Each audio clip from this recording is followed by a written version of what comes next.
Oh, turned out nice again.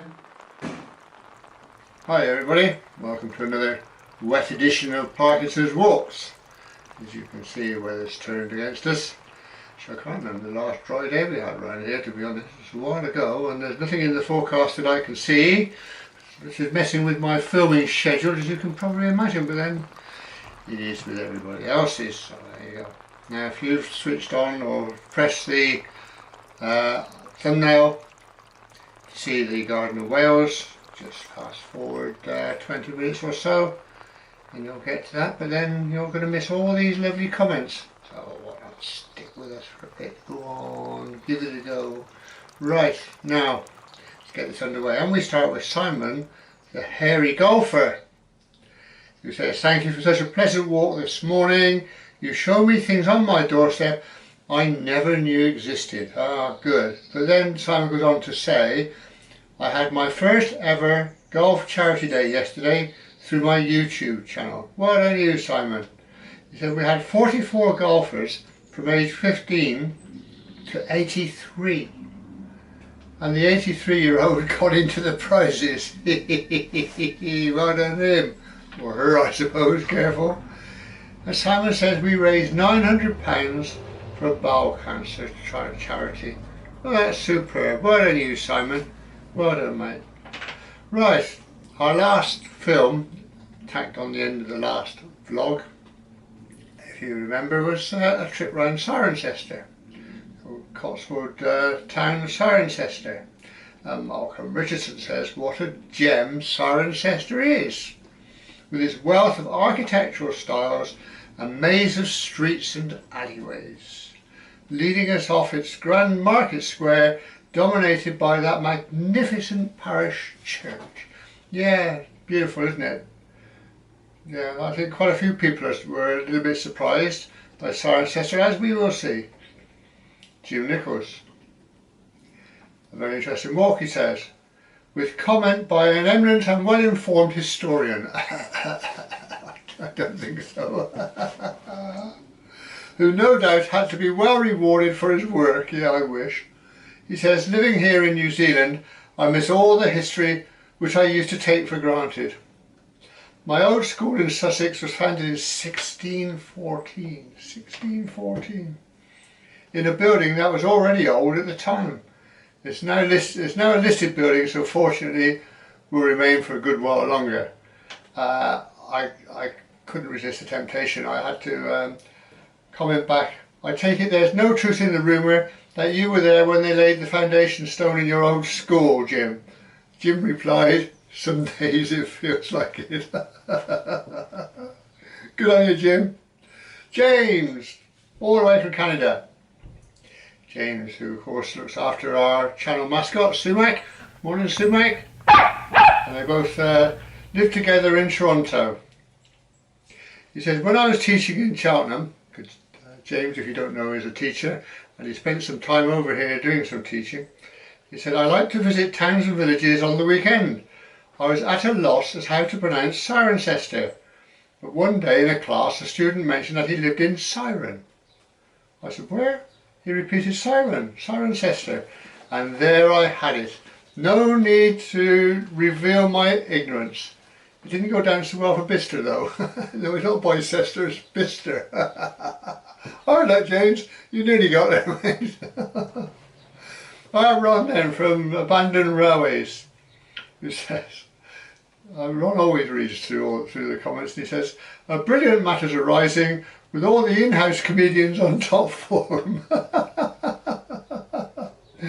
Yeah, you see what we think of you now. In-house comedians. He said, I used to go shopping there with my granddad during school holidays. Wow. Then there was Uncle Bill and his Morris Minor van, who always used to grumble about the Z-bend under the railway bridge, and it crossed the main road between Fossbridge and Cirencester. Those were the days. Yes, indeed. I've actually done a film looking for that bridge, and it'll be sad to know there's nothing. Well, I couldn't find anything. A few bricks, and that was about it, I think. Oh, there you go. I don't know if you've caught up with Ron's channel yet, but he's just done another film on a tunnel on the Cheltenham to Banbury Direct Railway. and the tunnel actually collapsed not long after it had been built, which didn't go down very well, and they had to rebuild sections of it. And what surprised me from Ron's video, and he does do some trampling, Ron, wonderful stuff, was that the arch consisted of 8 courses of bricks. Now, I've never seen 8 before. I've seen 5, 6 and 7, but I've never seen 8 before. So I mean, that was that's quite something. And I could recommend Ron's film, as always. It's got that lovely voice that lulls you into calmness. Thanks, Ron. Right, Pete Payne says, what a lovely town. I've been past a few times and never thought to stop. There you go, see? Now added to the list. Just to think, it was built from the wool trade, and wool is pretty much worthless now. Yeah, I think it costs more to get the wool off the sheep, to shear the sheep, than you get for the actual wool itself in lots of places. Just it's such a lovely natural resource, isn't it? Oh well, there you go. I'm busy working, says Pete, in brackets playing, on a 1928 Brust Superior 2280, or SS80, 22. Shall I start that again? On a 1928 Brust Superior SS80 for a customer, and out for a test ride later. I bet the test ride lasts longer than the tinkering done. Well done, Pete. Keep on coming, mate. David from Spain then, who says, I agree with Michael. That's be Michael from Poland. I do enjoy hearing from the PW community, the Parkinson's Walks community. We stretch right around the world. Yeah, we do. Well worth reading Trev's comments, especially his tangential moments. True, true. Trev is something of a historian, and he always does some wonderful work for us. But he does say he can get distracted and disappear off on a tangent. We love it. His tangents are very well worth reading. Keep them coming, Trev. He says he's never been to Cirencester. See, there's another one. Well done, David. He said we've never been to Cirencester. We always used to turn off at Swindon, head in north on the A417 to get to the M5 and bypass it. Ah, there you go. I've been inquiring about the heat down there because, as you know, the Mediterranean at the moment and parts of America, even into Canada, I've been experiencing some very high temperatures. And David says the heat's been incessant, most days above 40 degrees. My little office reaching about 32 with the fan on full blast. Yeah, well, and here am I wearing this to keep warm. It's incredible, isn't it? Michael from Poland then. He says, greetings from Poland. Over the past few days the weather has changed quite dramatically. It's now much cooler with outbursts of rain every day. He said we need some rain quite badly, as the gardens in my village were showing signs of drought. So I mean, there's a changeover, isn't it, really? You've got David who's sweltering and Michael like us here. Comfortable? Yeah, I guess we are. He says, I last visited Cirencester in 2010 on market day. We bought, I recall, the most delicious pork pie. So I enjoyed the walk through the town very much. The young man we saw at the beginning of the film certainly knew his stuff. Yeah, it was filmed a little while ago, the young man. Oh. Those days are gone. Lionel and Mary Travers. Oh yeah, how are you doing, Lionel? Because you've had the old heart complaint, haven't you? And I haven't seen many films popping up lately. Hope you're alright. He says, the picturesque town of Cirencester. It was Mary's town before I met her. Oh, and she was giving me a running commentary on the buildings you were showing us. I used to work there. Oh, that's where I had my hair done. Look, down that little alley, we used to visit a cafe down there. Oh, lovely. I do love it when we provoke some memories. Good. Engage on a shelf. Simon again then. You're going to like this. I've got to compose myself before I get into this. I can do it, I can do it. He says, Cirencester, the site of my first Olympic gold medal for skating. Wow! Alas, it was in my car. Oh. A very frosty day, and the road had been melted by the sun, but where the sun was behind a building, black ice was formed in the shade, a substance I had yet to encounter in my very new to driving career. So there I am, sat still waiting to make a right turn off the Cirencester, off Gloucester Street. Said the first portion of which was carried out successfully. However, my 90-degree turn very rapidly, if 5 miles an hour is rapid, into a full 360 degrees. I ended up pointing the way I needed to go and never bumped into a thing. I got a perfect 10, he says, a standing ovation, and flowers were thrown onto the road.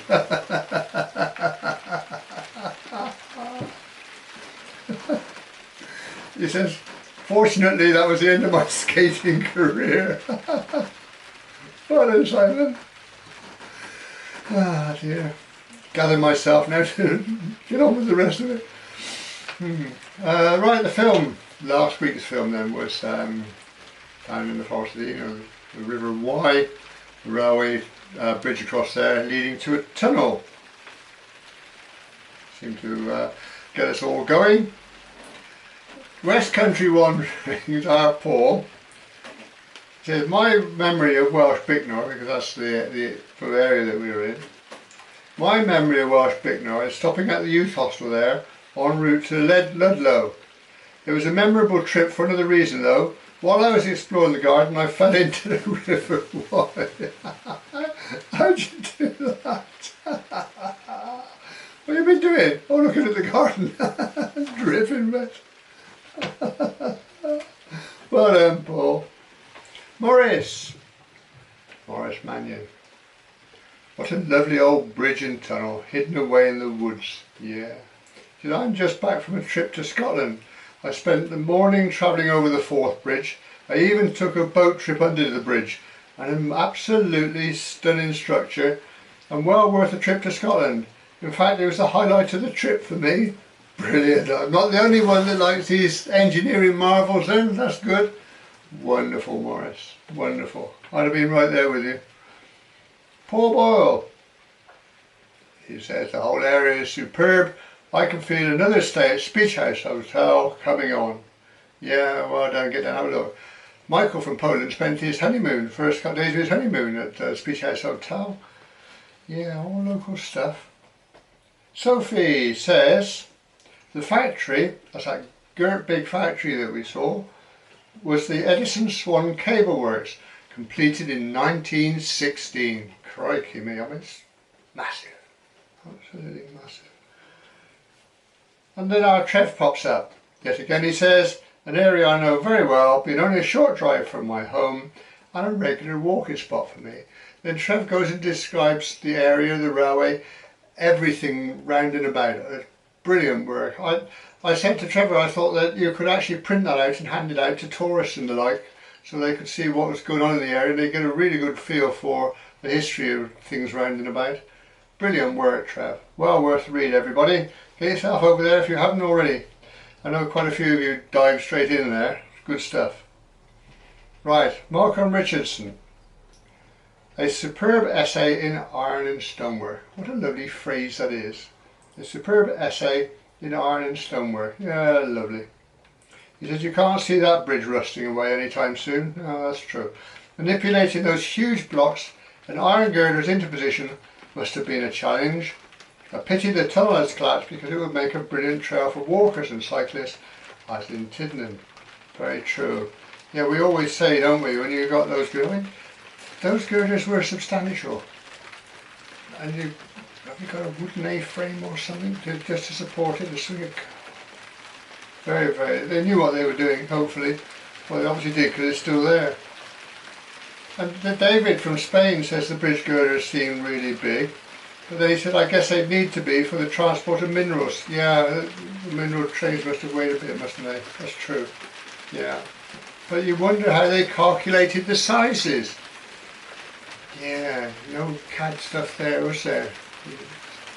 I wonder how they did. I suppose they tried and error at the start until they came up with some sort of formula. Wow. He said they were probably over-engineered. That's another way to do it, isn't it? You're absolutely sure. You don't go like these days where I suppose we go to the minimum and then back one notch. I suppose in those days you just over-engineered it. He said that's why they've lasted so well until this day. True. Then David goes on to say, it reminds me of skirting Snowdon to get back to our car. One of David's hiking trips then. and crossing a really wide bridge on a disused railway.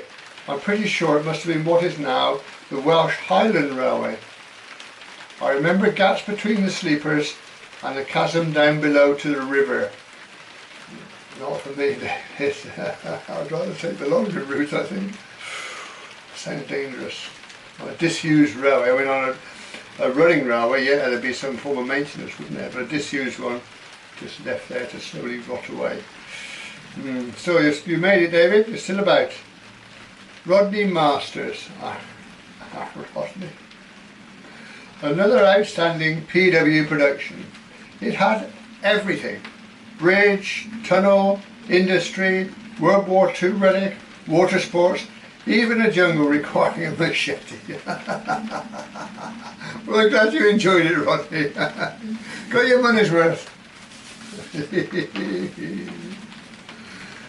Yeah, that Ron from Abandoned Railways says he found some absolute gems this time. What a marvellous bridge.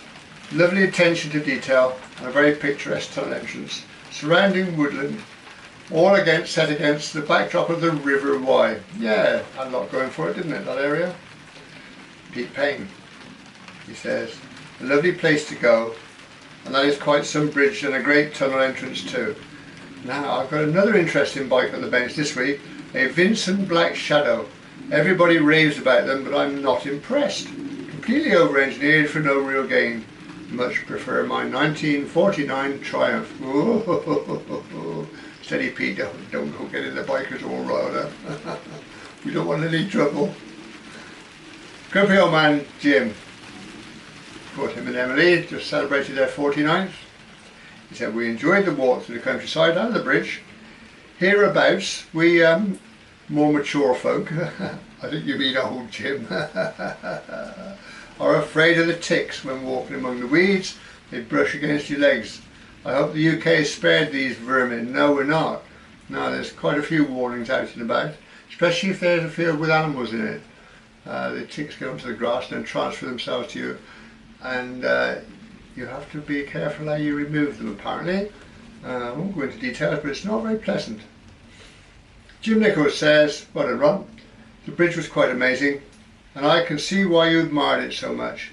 I was still imagining you swinging through the woods on those vines in your loincloth, on the hunt for Jane. Jim, what do you like? Grumpy old man Jim then said, if questions, he needs to say he was searching for Pauline. Much safer. I agree. I couldn't help but reply to Jim, I was more likely hunting for the accident unit, Jim. Sounds a bit more like me. Right, lovely. Now next week's film, we're going into Wales, lovely Wales. And we're going to the Garden of Wales, so called, and it's where they've got their biome. There lots of parts and layouts and all sorts of things. Beautiful place to be, and it never seems busy.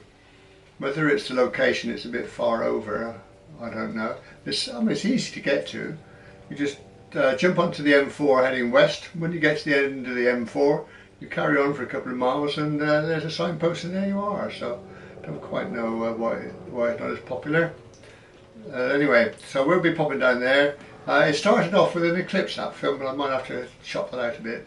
That was a bit going on a little bit, but anyway, we'll go down to there. And then the film next week is, oh yeah, Stratford and Midland Junction Railway. And this kind of shows the process, where you learn about the railway, get the map out, trace as much of it as you can, then try and find spots where you might be able to access it, and then find out how you're going to get there. So all explained in the film. So we'll be down or up at Stratford looking at that next week, next Friday. So you won't be late, will you?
See how green the boughs are bending, my darling mother. Ah, Kalinka, Kalinka, Kalinka, mother. See how green the boughs are bending, my darling mother.